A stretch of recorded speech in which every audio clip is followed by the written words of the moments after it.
1 Coríntios, capítulo 14, nós vamos ler do verso 1 ao verso 19.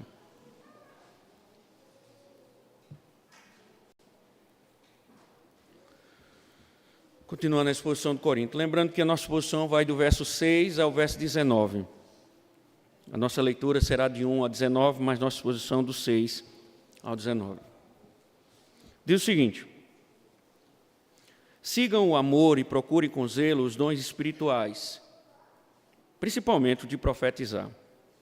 Pois quem fala em línguas não fala para as pessoas, mas fala para Deus.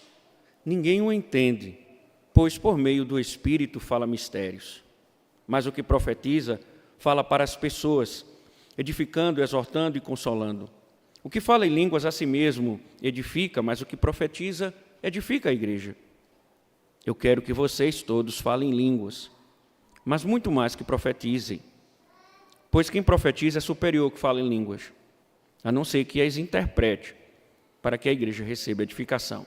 Verso 6. E agora, irmãos, se eu for ter aí falando em línguas, que proveito vocês terão? Se eu não falar por meio de revelação, de conhecimento, de profecia ou de doutrina?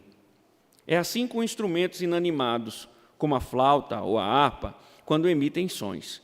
Se não emitirem sons bem distintos, como se poderá conhecer o que se toca na flauta ou na harpa? Pois também, se a trombeta der som incerto, quem se preparará para a batalha? Assim também vocês. Se com a língua não disserem palavra compreensível, como se entenderão o que é dito? Porque vocês estarão como que falando ao vento. Há sem dúvida muitos tipos de vozes no mundo, e nenhuma delas é sem sentido. Mas se eu não entender o significado da voz, serei estrangeiro para aquele que fala, e ele será estrangeiro para mim. Assim também vocês, visto que desejam dons espirituais, procurem progredir para a edificação da igreja. Por isso, quem fala em línguas, ore para que as possa interpretar. Porque se eu orar em línguas, o meu espírito de fato ora, mas a minha mente fica frutífera. Que farei então? Vou orar com o espírito, mas também vou orar com a mente. Vou cantar com o espírito, mas também vou cantar com a mente. Se você louvar apenas em espírito, como o não instruído poderá dizer o amém depois da oração de agradecimento que você fez? Porque ele não entende o que você disse. A sua oração de agradecimento pode ser muito boa, mas o outro não é edificado. Dou graças a Deus porque falo em línguas mais do que todos vocês. Contudo, na igreja prefiro falar 5 palavras com o meu entendimento para instruir os outros do que falar 10.000 palavras em línguas. Obrigado, Senhor. Pedimos mais uma vez as tuas misericórdias sobre nós. Que tua voz, mais uma vez, Senhor, seja ouvida. Esclareça a tua verdade, aplique as verdades do teu reino em nossos corações. Claro, Senhor, somente tu tens o poder para isso. E que assim seja, Senhor. Que a nossa voz seja a voz do teu Filho ao coração do teu povo. Descortina nosso entendimento, nos faz submissos à tua vontade, Senhor. Que a tua vontade sempre prevaleça, não aquilo que achamos e pensamos, para a glória do teu santo nome. Amém. Poder sentar, irmãos.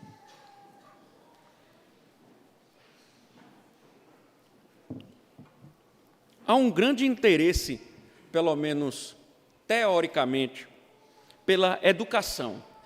Há um grande interesse, pelo menos teoricamente, pela educação. Alguns acreditam que ler e escrever deveria ser algo acessível a todos. Por outro lado, ler e escrever não resolve o problema. Ler e escrever não resolve o problema. Caso eu não consiga decodificar aquilo que estou lendo ou ouvindo, dificilmente interpretarei, entenderei e concluirei as ideias que estão sendo postas, as ideias que estão presentes no texto. Esse é o nosso maior problema. Por que temos tanta desinformação numa era de informação? Porque tem muita gente que reconhece letras, números, mas não consegue captar as ideias. O analfabeto funcional, ele sabe ler, escrever, mas não compreende o que a língua deseja transmitir. A compreensão, então, requer muito mais que identificação de sinais. Exige-se conhecimento da língua, do vocabulário, das funções relacionadas com linguagem e a comunicação. Significa apreender a estrutura e as regras do uso da língua. Então, o conhecimento apreendido através das regras linguísticas espelha a competência que cada falante possui da língua e exterioriza-se através do nível da compreensão dos enunciados preferidos. Se você não entendeu nada, eu vou exemplificar. No último Congresso da Fé Reformada, em Recife, o pastor Leonardo de Quirico foi um dos palestrantes. Estava lá e tive o interesse, como ele tem sido especialista na comunicação com romanos, desejei trocar uma ideia com ele, mas sua língua, inglês, não está sobre o meu domínio. Para que houvesse diálogo, compreensão, carecíamos de conhecimento de ambas as línguas, vocabulário, estrutura e regras, tanto do uso do inglês como do uso do português. Foi aí então que eu fui salvo. Meu saudoso amigo Marcos Vasconcelos estava lá comigo, resolveu o problema. Por meio do tradutor, do intérprete, pude trocar ideias, tirar dúvidas, pedir conselhos e, acima de tudo, compreendi, embora desconhecesse a língua dele, consegui compreender pelo intérprete, pelo tradutor, aquilo que se falava. Ou seja, só houve comunicação porque houve tradução, explicação. Na igreja de Corinto, havia muitos Leonardo de Quirico, mas poucos Marcos Vasconcelos. Muitos falavam diversos idiomas, como nós estamos vendo, mas quase ninguém traduzia. E Paulo denuncia que isso distorcia o processo de edificação, visto que, uma vez que se falavam idiomas e existiam ignorantes quanto à linguagem, não estava se compreendendo aquilo que se falava. E eis a razão pela qual Paulo exorta para que busquem o dom de profetizar, pois ele comunica o dom da profecia na linguagem do povo, e aí sim o povo entende e isso promove a edificação. O texto de hoje avalia justamente aquilo que é ininteligível, incompreensível, indecifrável, versus aquilo que é inteligível, compreensivo, claro, acessível. Esse é o grande contraste do texto de hoje. Visto que, na igreja, estava acontecendo o seguinte movimento: as pessoas se reuniam em línguas sem tradução, e Paulo está dizendo, não tem utilidade alguma para os ouvintes, porque eles precisam, para a edificação, compreenderem a linguagem. Se eles não entendem, eles são estrangeiros. Então, a língua não tem funcionalidade sem interpretação. Óbvio que nessa questão de entendimento e ignorância, mais uma vez nós vamos ver princípios importantes. É um texto que tem muito a nos falar, principalmente numa ênfase que nós já vimos anteriormente, o apelo à razão no processo de edificação. A igreja é edificada pela compreensão daquilo que se fala, e não por sentir alguma coisa. E é isso que nós vamos ver agora no texto com maiores detalhes. Eu quero que você volte novamente os olhos para o verso número 6, para entendermos, começarmos a entender esse ponto que Paulo vai argumentar aqui. Verso de número 6, veja que ele diz: e agora, irmãos, se eu for até aí falando em línguas, que proveito vocês terão se eu não falar por meio de revelação, de conhecimento, de profecia ou de doutrina? O versículo 6, ele sinaliza uma mudança no rumo da argumentação de Paulo, sem perder de vista o conteúdo anterior. O que vimos anteriormente? Paulo já sinalizou toda a problemática da igreja. Havia valorização ao dom de línguas sem interpretação, porque alguns entendiam que, de alguma forma, estavam sendo edificados ao falar em línguas não interpretadas. E aí Paulo rebate, dizendo que, na estrutura da igreja, tudo se objetiva para a edificação dela. Então, um princípio fundamental é a edificação. Se não há se não consegue se decifrar o que fala, não há compreensão linguística, automaticamente a igreja perde a edificação. E agora, ele começa recusando-se a ir até eles falando em línguas. E se eu for aí até vocês falando em línguas? Porque o motivo pontual, como nós falamos, não esqueça, o capítulo 14 tem esse fundamento, a edificação da igreja. E o motivo é a edificação. O que é que adianta se eu for ter com vocês falando em línguas? Paulo, ele deixa implícito que não levaria a edificação, não levaria proveito algum, isto é, ele não teria utilidade ao corpo caso tagarelasse muitos idiomas descontroladamente. Então ele diz: eu tenho uma alternativa para edificar vocês, é ir até vocês com uma fala compreensível. E ele ilustra com uma relação de dons: revelação, conhecimento, profecia e doutrina. Dons que são por natureza, dons que comunicam numa linguagem nativa. Isso é, esses dons que ele cita são dons que você se comunica na linguagem do indivíduo e que ele se identifica culturalmente. Ou seja, revelação, conhecimento, profecia e doutrina são dons que comunicam na linguagem do povão.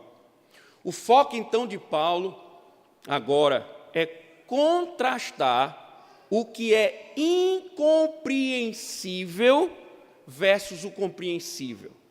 E esse é o ponto que Paulo está enfatizando nessa parte aqui do texto.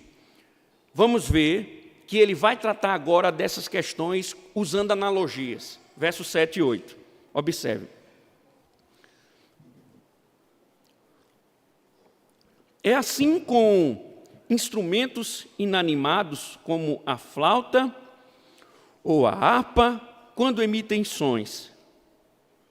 Se não emitirem sons bem distintos, como se poderá reconhecer o que se toca na flauta ou na harpa?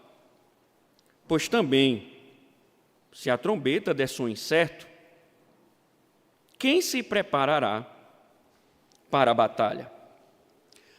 Observe que as evidências, os exemplos, eles são evidentes por si mesmos. A primeira é tirada dos instrumentos musicais. Na época, flauta e harpa eram instrumentos comuns. Eles sabiam perfeitamente que, se não houvesse notas distintas, ninguém saberia a música tocada. A segunda também tem relação ao uso do instrumento musical. O som de uma trombeta convoca soldados para a batalha. Mas caso não haja clareza no toque, identificação no toque, quem se preparará para a batalha? Então a analogia aqui é clara. Falar em línguas sem interpretação é como alguém que faz uso de um instrumento, mas não a música, melodia. Paulo está dizendo com isso só barulho. Da mesma forma, língua sem interpretação não comunica nada, só fazem produzir som ou promover uma exibição de êxtase espiritual, enquanto Paulo está dizendo o corpo é ignorado. Por isso, não produz efeito nenhum. Diante disso, Paulo aplica, veja o verso 9. Ele diz: assim também vocês, se com a língua não disserem palavra compreensível, como se entenderá o que é dito? Porque vocês estarão como que falando ao ar. Veja que Paulo não mede as palavras. Assim é com vocês. Isto é, assim como os instrumentos só fazem barulho quando não emitem notas distintas, vocês são barulhentos, sem proveito algum para a congregação quando falam em línguas sem interpretação. E vejam, não há compreensão do que se fala, automaticamente não há edificação. E por isso, cada língua falada sem interpretação era simplesmente verborragia ao vento. Era simplesmente soltar palavras ao vento. Nas palavras dele, palavras ao vento. Agora, como nós poderíamos aplicar nessa primeira parte? Veja, irmãos, essa preocupação de Paulo com relação à edificação. A preocupação da edificação, a preocupação do todo. Nós poderíamos, irmãos, mais uma vez enfatizar aquilo que temos falado aqui no decorrer das últimas exposições. O culto ele tem que ser inteligível, não emotivo. Da mesma forma, ele é corporativo, não individualista. O culto ele tem que ser algo inteligente, racional, ao mesmo instante que ele é corporativo e não individual. Então, nós devemos aprender duas coisas aqui. O culto é algo racional, não sensorial. Apela-se para a compreensão, que é aquilo que produz edificação, eu compreendo, e não para a emoção. Um culto que apela para a emoção está distorcendo os padrões de Deus. Isso não significa, mais uma vez, que nós seremos insensíveis, mas sim, o que Paulo quer mostrar e a Escritura quer mostrar é que as nossas emoções frutificam da compreensão. Eu entendo o que se diz, eu compreendo o que se fala, aquilo que é compreendido move o meu coração. Logicamente, o culto tem de ser bíblico, compreensivo, simples, objetivando sempre a edificação. Então, entenda, quando você vem cultuar, você deve estar cercado das verdades do Evangelho, para que a sua alma receba as devidas graças.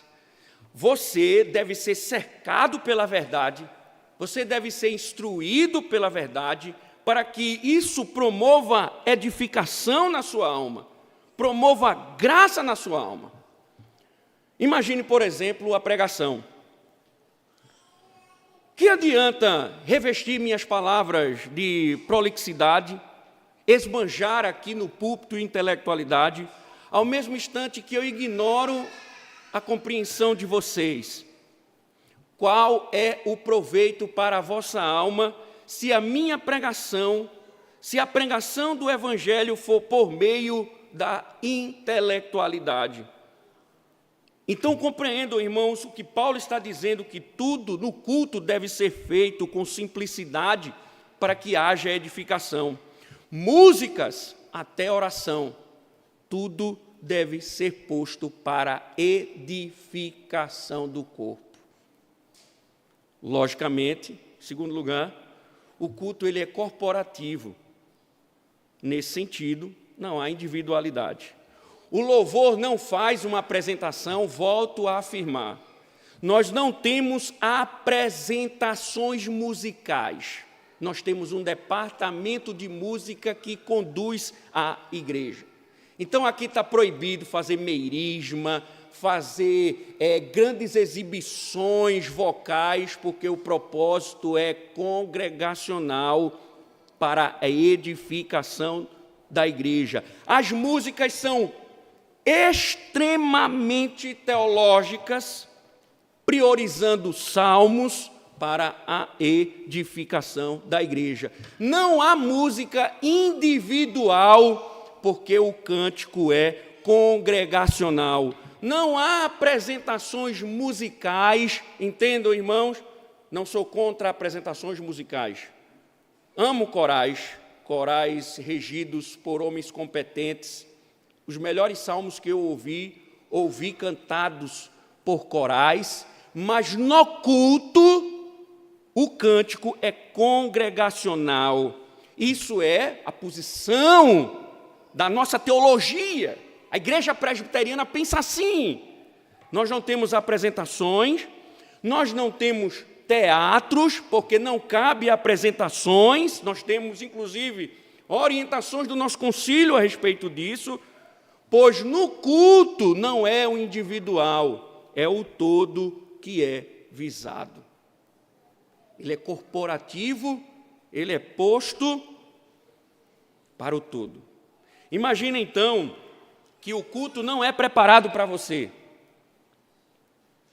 Você não vem ao culto para ver uma liturgia que é preparada para você. É preparada para o todo. E óbvio que você também está envolvido. Por exemplo, é comum, quando pregações chocantes são ouvidas, alguns dizerem, isso foi para o irmão fulano. Não é assim? Quando as pregações são duras, alguns pensam, é o irmão fulano. Isso é um grande equívoco.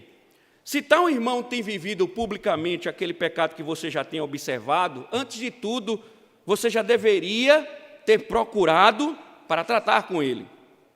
Porém, a pregação, ela também foi dirigida ao seu coração, prevenindo o seu coração de cair no mesmo erro. Não é o fato de o irmão estar cometendo o pecado que aquela pregação foi para ele. A pregação é para ele que comete o pecado, mas é também para você, prevenindo você de cometer o mesmo pecado. Por isso que toda a pregação é para todo mundo. Quando Cristo fala ao seu povo, ele fala para todos. Da mesma forma, precisamos acabar com a ideia de que o culto não foi bom hoje. A pergunta que devemos fazer é, foi bíblico? Ouvimos a voz de Deus? Edificou a igreja? Por isso, irmãos, volto a alertá-los. Um culto antibíblico não edifica, não alimenta e não produz vida. Um culto que é organizado, dirigido liturgicamente, que é contrário às ordenanças divinas, não edifica, não alimenta, não produz vida. Por isso que me preocupa, por exemplo, um costume que existe aqui na cidade, visitar uma igreja. A pergunta é, o que lhe motiva a visitar uma igreja? Os pais? Os familiares? Os amigos? Mas se o culto não for racional, bíblico, é mais importante as pessoas, é mais importante os seus familiares, é mais importante as suas amizades do que a sua alma. Quer dizer que é mais importante que eu, de alguma forma, participe de algo antibíblico, de algo que Deus reprova, para satisfazer familiares, para satisfazer amizades, para satisfazer amigos. É a Deus que você ama de fato? É a Deus que você está procurando servir? Quer dizer que todas estas coisas são mais importantes do que a sua alma? Você abrir mão daquilo que edifica a sua alma para adentrar naquilo que destrói a alma? Então, eu considero que Paulo tem a dizer no verso número 10, verso número 11. Veja, há sem dúvida muitos tipos de vozes no mundo, e nenhuma delas é sem sentido. Mas, se eu não entender o significado da voz, serei estrangeiro para aquele que fala, e ele será estrangeiro para mim. Mais uma analogia. Lembra do congresso do exemplo? Pois bem, Paulo recorda aqui, há muitos tipos de vozes no mundo. Mais uma vez, Paulo destrói o argumento de uma língua que não é idioma. Mais uma vez, porque a analogia de Paulo vai em direção a idiomas. Há muitos tipos de vozes no mundo, ou seja, há vários idiomas, mas nenhum deles sem sentido. Segundo um site, eu fui pesquisar quantos idiomas existem no Brasil e no mundo. Ou seja, no Brasil, no sentido de a comunicação, existem 7.139 idiomas reconhecidos, ou seja, línguas em uso nos dias atuais. Estamos falando de idiomas que estão sendo falados ainda, existem outros que foram extintos, né? Dialetos e etc. E todos eles com fonética, regras gramaticais, símbolos, para que haja comunicação entre o povo que a utiliza. Como falei, Leonardo de Quirico falava inglês, um idioma com regras, gramática, símbolos, fonética próprias. Paulo recorda, e Paulo ele vai mostrar algo muito importante. Observe, minha língua é portuguesa, falo português, também com regras, nunca vi uma língua com tanta regra como a língua portuguesa.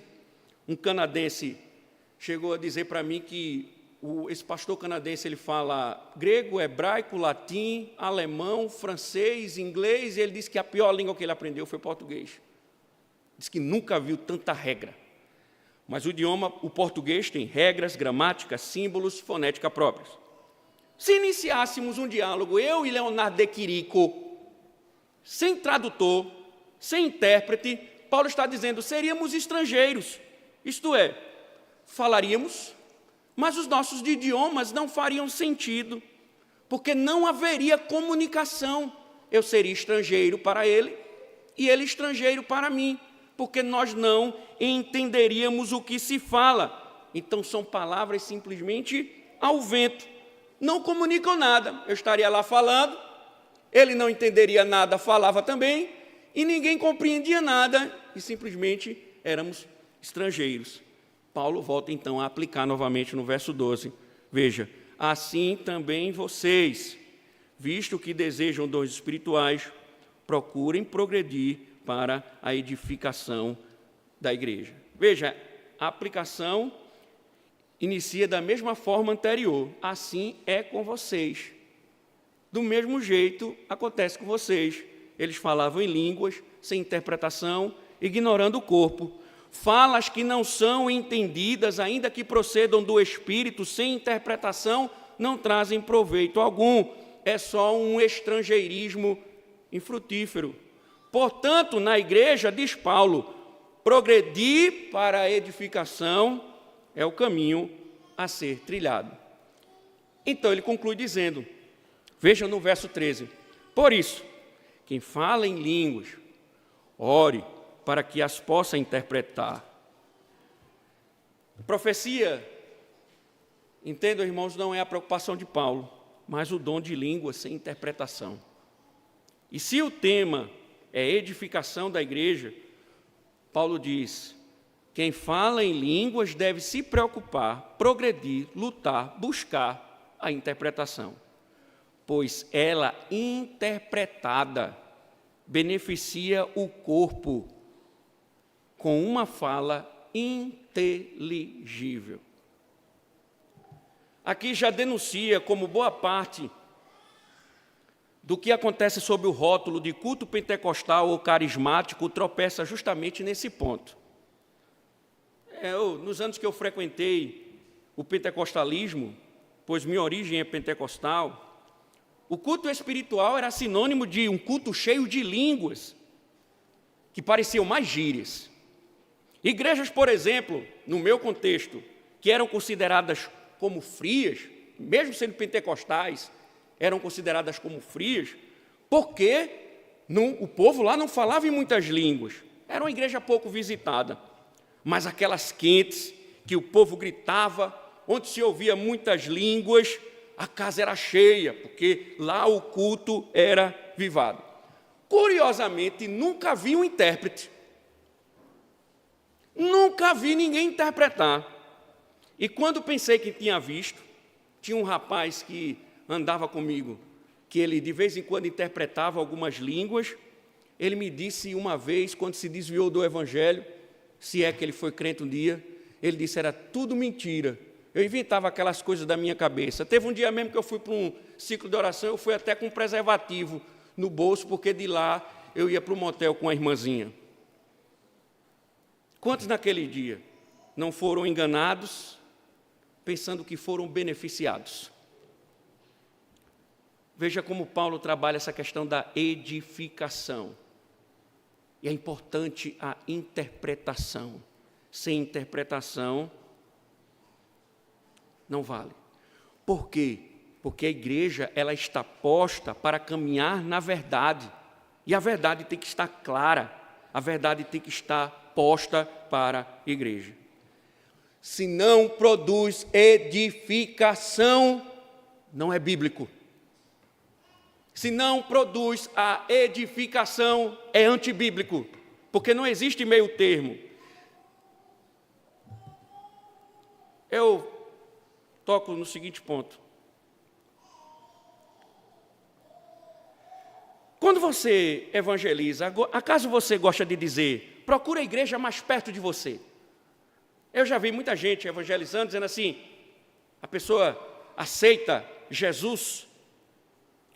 Aí ouve assim, você mora onde? Procure uma igreja evangélica mais perto de você. E se a igreja mais perto da casa dele não for alicerçada na palavra, o que estará promovendo aquela alma? Se aquela igreja não prega o evangelho, não edifica, mesmo que seja presbiteriana, qual é o benefício que eu estou fazendo àquela alma? E aí, assistindo uma live recentemente, perguntaram a certo pastor, qual é a melhor igreja para congregar? Ele respondeu, a mais próxima de sua Bíblia. Qual a melhor igreja para congregar? A mais próxima da sua Bíblia. Não é a mais perto da minha casa, não é a igreja onde meus familiares congregam, não é a igreja onde minha mãe, meu pai, meu sogro, minha sogra congregam, é a igreja mais perto das Escrituras. Mas observe bem como as pessoas mudam de igreja. Família. Estou indo para aquela igreja porque minha família está indo. Eu vou congregar em tal igreja porque essa igreja é mais perto da minha casa. Amigos. Eu gosto da igreja, de lá da igreja, porque eu tenho muitos amigos, eu tenho muitos familiares. Eu gosto da igreja porque a igreja tem muitas atividades. É uma igreja que tem atividade para tudo. É atividade com jovem, atividade com velho, atividade com adulto, atividade com criança, atividade com cachorro, atividade com papagaio, tem atividade para tudo. É uma igreja bem diversa em termos de atividades. Eu quero fazer parte de uma igreja assim. O pastor de lá é muito agradável. É muito agradável aquele homem. Eu não posso deixar de congregar numa igreja dessa, uma vez que o pastor de lá é muito agradável. Dificilmente alguém diz, irei mudar de igreja porque eu preciso de algo edificante. Preciso de algo bíblico. Eu preciso de algo que me alimente. Eu preciso ir para uma igreja onde minha alma é edificada, onde minha alma é saciada, onde minha alma ouve a voz do Senhor.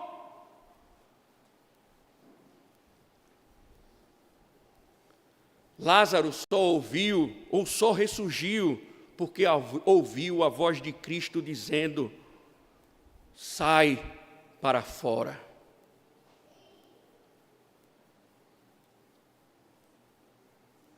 Por isso pergunto, se o nosso culto é bíblico, faz algum sentido visitar? Lógico, faz, se o motivo não for bíblico. Agora escute o que eu vou lhe dizer. O que Paulo está dizendo nas entrelinhas é: participar de um culto não bíblico é pecado diante de Deus. É pecado diante de Deus. Nosso catecismo da Igreja Presbiteriana, diz na pergunta 108, que os deveres exigidos no segundo mandamento são o receber, observar e guardar puros e inalterados todo o culto e todas as ordenanças religiosas que Deus instituiu na sua palavra. Na pergunta 109 diz que os pecados proibidos no segundo mandamento são o estabelecer, o aconselhar, mandar, usar e aprovar qualquer maneira, qualquer culto religioso não instituído por Deus.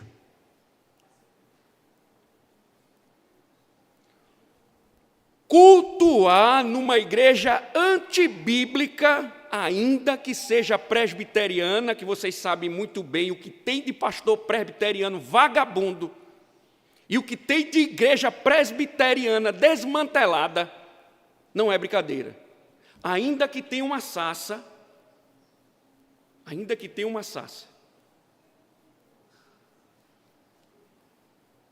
se não for bíblico, é violação do segundo mandamento.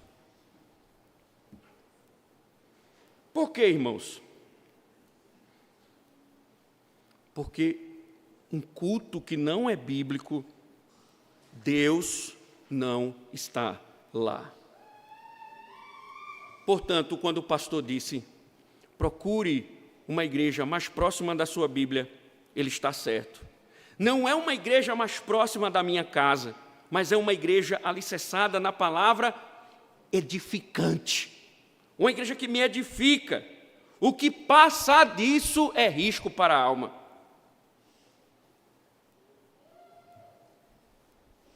Uma irmã aqui da igreja convidou uma amiga, e ela veio, trouxe o marido, depois ela comunicou: não vou mais lá não. Graças a Deus que não voltou. Eu não vou lá mais não. Meu marido é espírita. E o pastor é muito firme. Meu marido precisa de um pastor mais maleável. Depois foi procurado. Está por onde? Ah, não, eu estou tomando banho de lagoa. Porque lá a coisa é mais maleável. Meu marido consegue dialogar. Hoje ela está no espiritismo. Hoje ela é espírita com o marido. Porque ela se preocupou mais com o marido do que com a alma dela. Ela foi para uma igreja falsa por causa do marido dela. A pessoa disse: não, pastor, eu vou para tal igreja porque eu preciso que o meu marido seja convertido. É como se ela dissesse assim: meu marido vai ser convertido sem ouvir a verdade. É como se a mentira fosse salvar. Como é que haverá conversões, irmãos, essas igrejas que dizem que tem pregação, que são cheias de defuntos, de pessoas que não ouvem o evangelho. Porque onde não há o Evangelho, não há a voz de Deus. Onde não há a verdade, Deus não fala. Nós vimos aqui no ofício de Cristo como profeta, quando a palavra de Deus é fechada, a boca de Cristo é silenciada.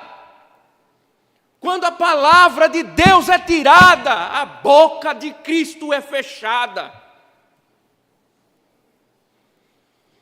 Então eu não tenho que procurar uma igreja mais próxima da minha casa. Eu tenho que procurar uma igreja bíblica. É sua alma que está em jogo. É a sua alma que está em jogo, lembre-se disso. Se você não ouvir Cristo dizer, sai para fora, nenhuma outra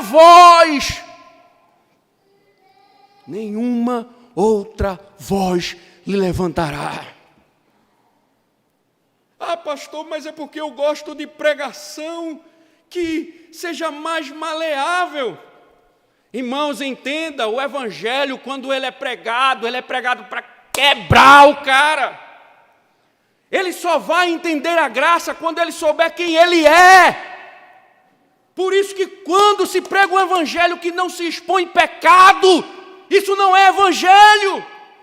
Porque primeiro é a lei, depois a graça.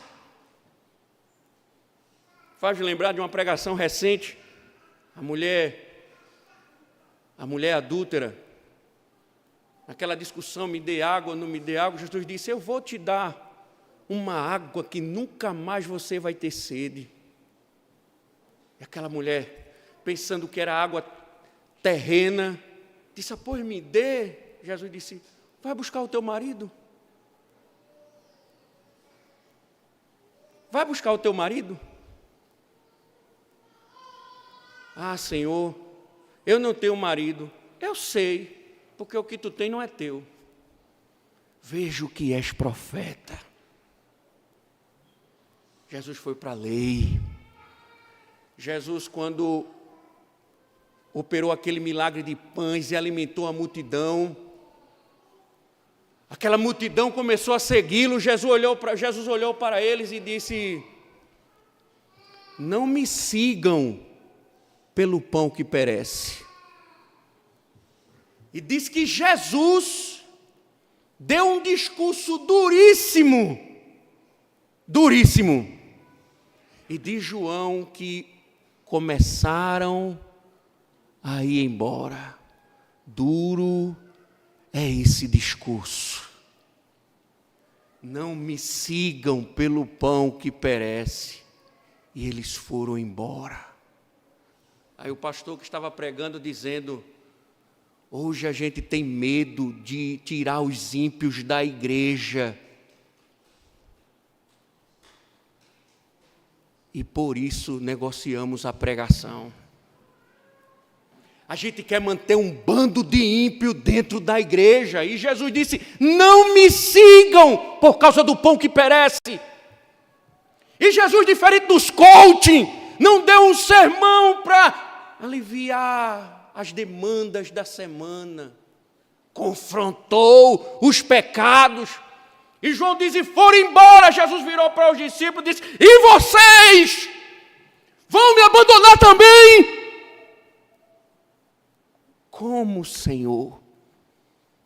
Só Tu tens as palavras de vida eterna. Essa é a diferença de uma igreja bíblica. Quando eu vou para o culto, eu estou ouvindo palavras de vida eterna. Eu estou sendo lembrado dos céus. Eu estou sendo lembrado da minha corrupção e o quanto eu preciso de graça. Se não houver isso, é morte. Ainda que o povo pule, dance, estão mortos. Basta você lembrar, recordar muitos que vocês conhecem, que congregam nessas igrejinhas, que não têm a Bíblia como fundamento, e observem como eles vivem. É só observar. Não há evangelho, não há vida, onde não há edificação, há morte, podridão espiritual. Há outros interesses, buscam outras coisas, têm outros objetivos. E aí, irmão, veja, atente para o que eu vou dizer. Atente para o que eu vou dizer. Se Deus colocou perto de você essas pessoas, é sua responsabilidade instruí-los, para que entendam a importância disso. Mas se você não pensa assim, que isso não é importante, significa que você está indo para o mesmo abismo. Significa que você não está entendendo nada do que estamos dizendo. Visitar com eles é simplesmente dizer: está tudo bem, não se preocupe. Isso é falta de amor. Porque Paulo diz, lembra do capítulo 13? O amor vai procurar o bem do outro, porque comungar com o erro é desamor. Se está tudo bem, você não ama. Você não mostra amor pela sua família indo para uma igreja onde não edifica. Você mostra amor à sua família dizendo: papai, mamãe, eu não vou. Pelas razões bíblicas. E vocês deveriam também não ir. Irmãos, esse assunto é tão sério que Paulo enfatiza esse tema na comunidade dos crentes. Veja lá o verso 14. Porque se eu orar em línguas, o meu espírito de fato ora, mas a minha mente fica infrutífera. Uma olhada rápida parece sugerir que Paulo está pressupondo uma edificação individual, como pressupõe, por exemplo, o pentecostal.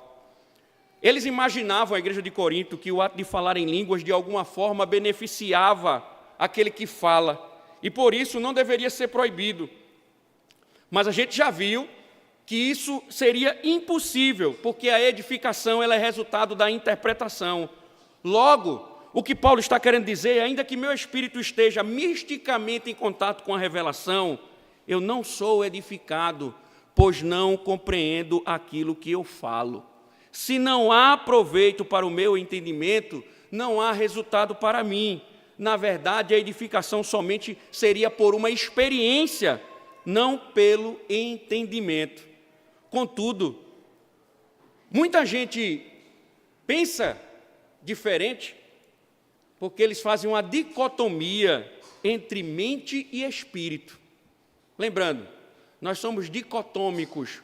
Nós cremos que o homem, biblicamente, tem duas partes: corpo, alma ou espírito.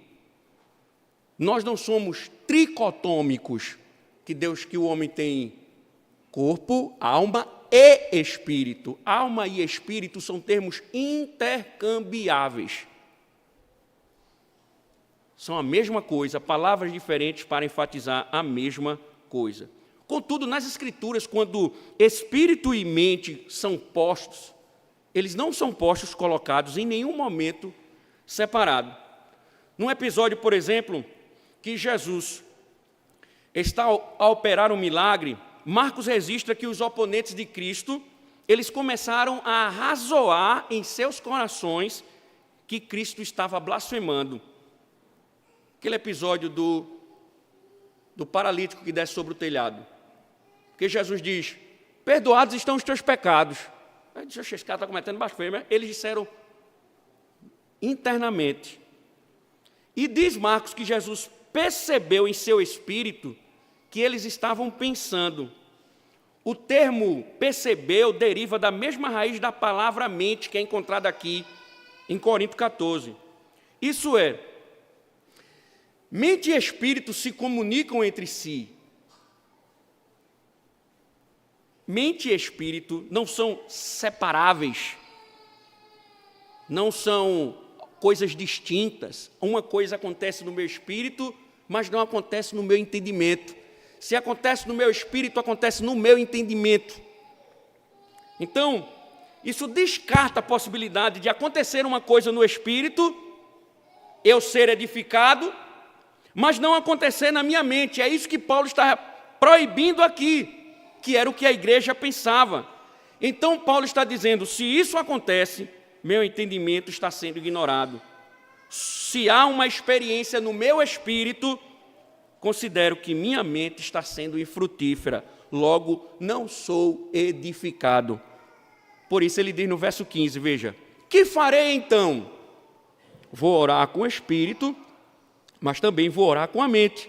Vou cantar com o espírito, veja, mas também cantar com a mente, para que haja edificação, tanto daquele que fala como do ouvinte. O entendimento deve ser aguçado. Se você ora ou canta, seja lá o que você faz no espírito, se você tiver algum benefício, Paulo está dizendo, não há, pois sem o entendimento não há edificação. Mas vamos imaginar que isso fosse possível. Imagine que, de alguma forma, aqueles que falam em línguas, cantam ou oram no espírito, fossem beneficiados espiritualmente com alguma coisa. Ainda assim, o argumento de Paulo não muda. Porque se você não perder de vista a edificação e o amor, o dom não é dado para benefício próprio, mas para o corpo. Ainda que acontecesse alguma coisa e edificasse individualmente, Paulo está dizendo, esse não é o objetivo do dom. Nesse caso, ainda que de alguma forma houvesse benefício, o amor vai levar sempre em direção ao outro, nunca em direção a ele mesmo, sempre em direção ao outro. Por isso que ele continua nos dois versos posteriores, 16 e 17, veja. Se você louvar apenas em espírito, como não instruído poderá dizer o amém depois da oração de agradecimento que você fez? Porque ele não entende o que você diz. A sua oração de agradecimento pode ser muito boa, mas o outro não é edificado. Observe, irmãos, curiosamente Paulo argumenta sobre o outro que observa aquele que experimenta. Paulo está falando sobre o outro que está vendo o cara falar em línguas. Se alguém fala em línguas, canta ou ora no espírito, que é a mesma coisa Paulo está dizendo aqui, como o outro poderá dizer amém? Lembra que eu já expliquei? Amém não é uma pergunta.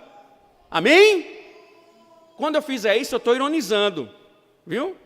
Amém? Não é uma pergunta, porque essa expressão indica a reação autêntica e sincera de uma palavra, da palavra do outro entrar em concordância, ou você concordar com ela. Ela fala algo, você concorda, diz amém. Então, quando você diz amém, você está dizendo, eu concordo com isso.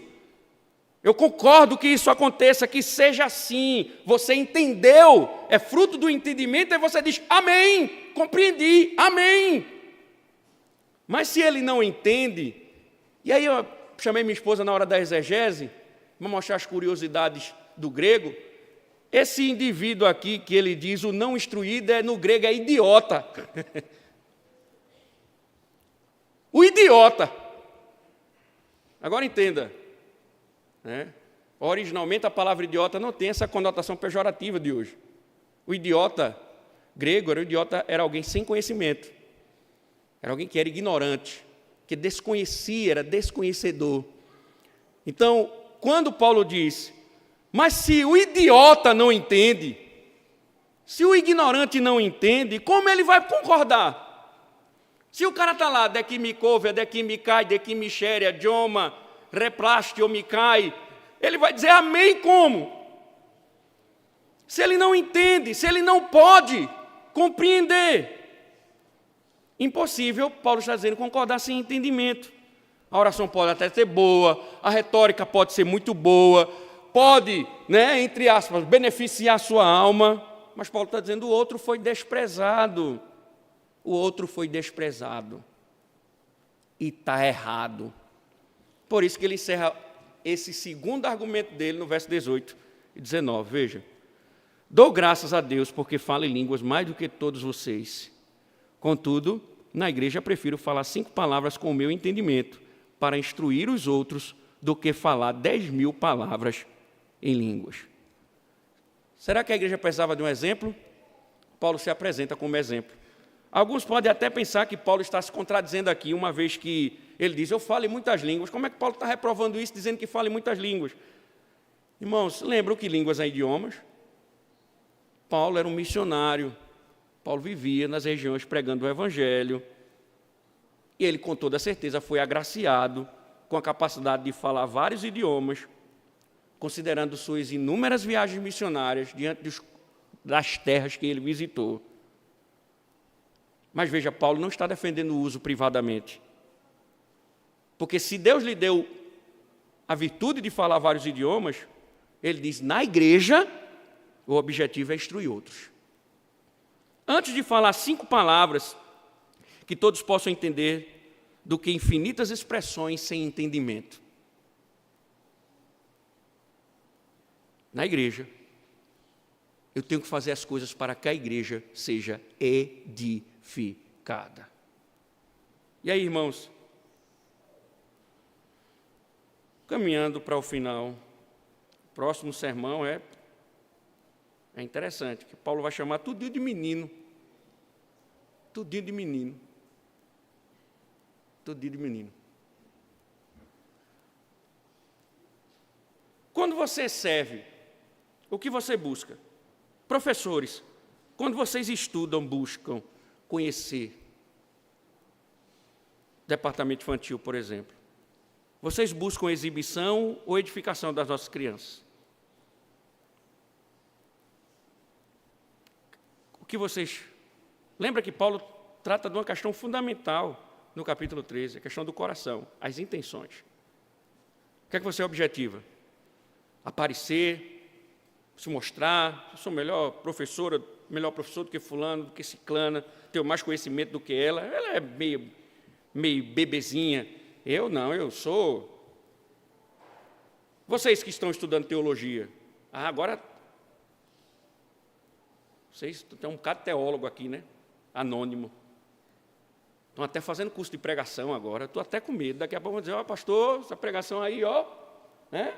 O senhor falhou aí, nesse ponto, não é bem assim, eu estou até com medo. Eu até vou fazer o curso também, porque eu preciso ver, né, o que é que estão ensinando por aí. Né? Aí, quando vocês estão estudando, objetivam o quê? Edificar a igreja ou exibição de conhecimento?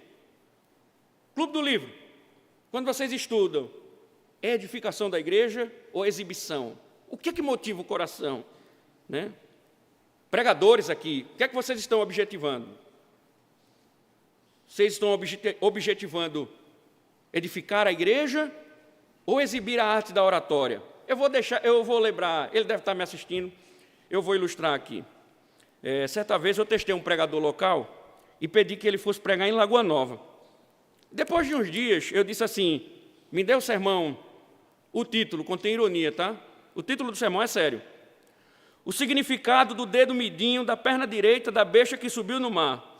A chave hermenêutica para interpretar os gêneros literários dos símbolos apocalípticos.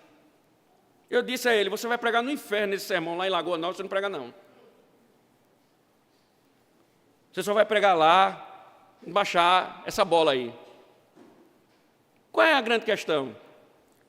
Ele queria pregar um bom sermão para impressionar o pastor, queria estar lá vendo ele pela primeira vez pregar o sermão.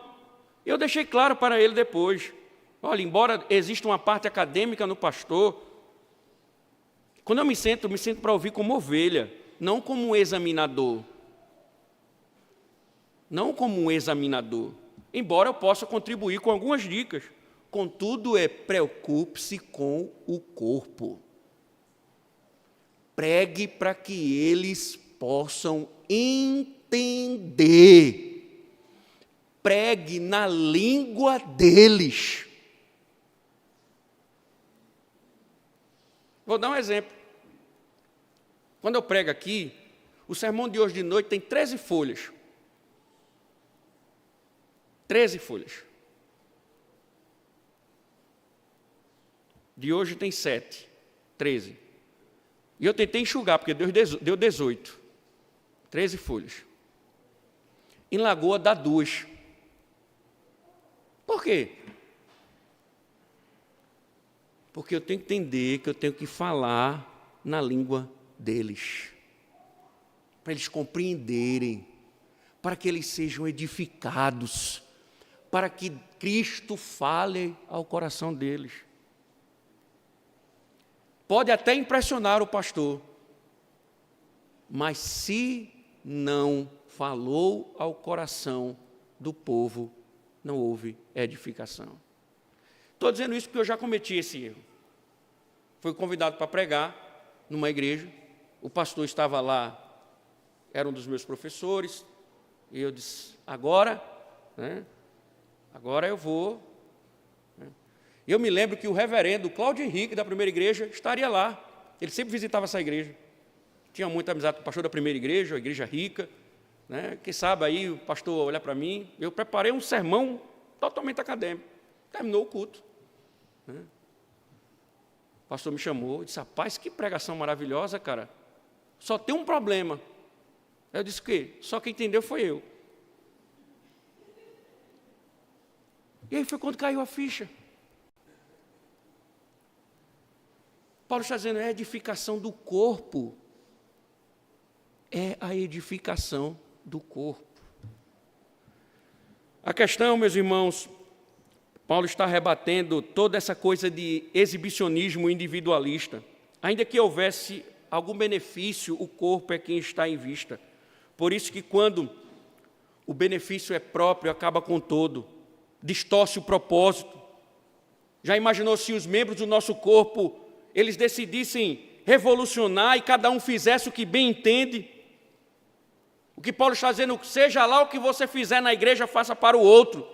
Se você quer ser a melhor mãe, seja mãe, a melhor que tem, não para se exibir, mas para beneficiar outras mães. Se você quer se revelar um bom pai, faça isso para beneficiar outros pais. Quer dar aula, estude para edificar a igreja. Quer servir, sirva para edificar a igreja. Quer exibir-se? Não há vagas para isso no corpo de Cristo. Eu finalizo, irmãos. Já imaginou se a obra de Cristo fosse pura exibição? Quem aqui veria tamanha salvação? Pelo contrário. Se Cristo estivesse querendo chamar a atenção de alguém ou do próprio Deus, estaríamos perdidos. Mas uma das doutrinas maravilhosas das Escrituras é a humilhação de Cristo. Você, quando citou aqui o catecismo, prestou atenção no que o catecismo diz sobre a humilhação do Filho de Deus? Vou repetir algumas palavras. O estado da humilhação de Cristo foi aquela baixa condição na qual, por amor de nós, despindo-se da sua glória, ele tomou a forma de servo. Deus decidiu nos servir. Ele largou o seu trono para servir. Cristo humilhou-se na sua concepção e nascimento, em ser, desde toda a eternidade, o Filho de Deus no seio do Pai, quem aprouve no cumprimento do tempo, tornou-se filho do homem, nascendo de uma mulher de humilde posição, com diversas circunstâncias de humilhação fora do comum. Jesus se tornou homem. Ele se humilhou. Cristo humilhou-se na sua vida, sujeitou-se à lei, a qual ele era senhor, perfeitamente cumpriu, lutou com as indignidades do mundo, as tentações de Satanás e as enfermidades da carne, quer comuns à natureza do homem, que as procedentes dessa baixa condição. Cristo humilhou-se na sua morte porque, tendo sido traído por Judas, abandonado pelos seus discípulos, escarnecido e rejeitado pelo mundo, condenado por Pilatos e atormentado pelos seus perseguidores, tendo também lutado com os terrores da morte e poderes das trevas, tendo sentido e suportado o peso da ira de Deus, ele deu a sua vida como oferta pelo pecado, sofrendo a penosa, vergonhosa e maldita morte da cruz. Depois da sua morte, consistiu em ser ele sepultado, em continuar no estado dos mortos e sob o poder da morte até o terceiro dia. O que, aliás, o catecismo expressa da seguinte forma: ele desceu ao inferno. toda essa humilhação. Por quê? Objetivando o quê? Salvar o seu povo. Por isso que Paulo vai dizer, o amor é o maior de todos os dons. Porque ele nos lembra que carregamos uma cruz, símbolo de uma vida que não é mais vivida para mim, mas para o outro, para o corpo. E o amor nos faz lembrar que o outro é mais importante do que a mim mesmo. Finalizo. É impossível falar desse texto e não me lembrar de Marcão. Cara inteligentíssimo, mas servia a igreja com suas traduções. Seu tempo era só para traduzir. Quantas obras hoje grandes pastores não desfrutam, porque ele servia a igreja com suas traduções. Ele sempre usou o conhecimento que ele tinha para servir a igreja. Por isso acredito plenamente que hoje ele está servindo a Cristo. Se não for para a edificação da igreja, não há benefício à alma. Semana que vem, nós vamos ver que Paulo vai dizer, as línguas não são sinais para crentes, são sinais para descrentes. É outro desdobramento da natureza do dom de línguas. Senhor, muito obrigado pelas suas palavras. Obrigado, Senhor. Edifica nossas almas na tua verdade, para a glória do teu nome, Senhor. Em nome de Cristo.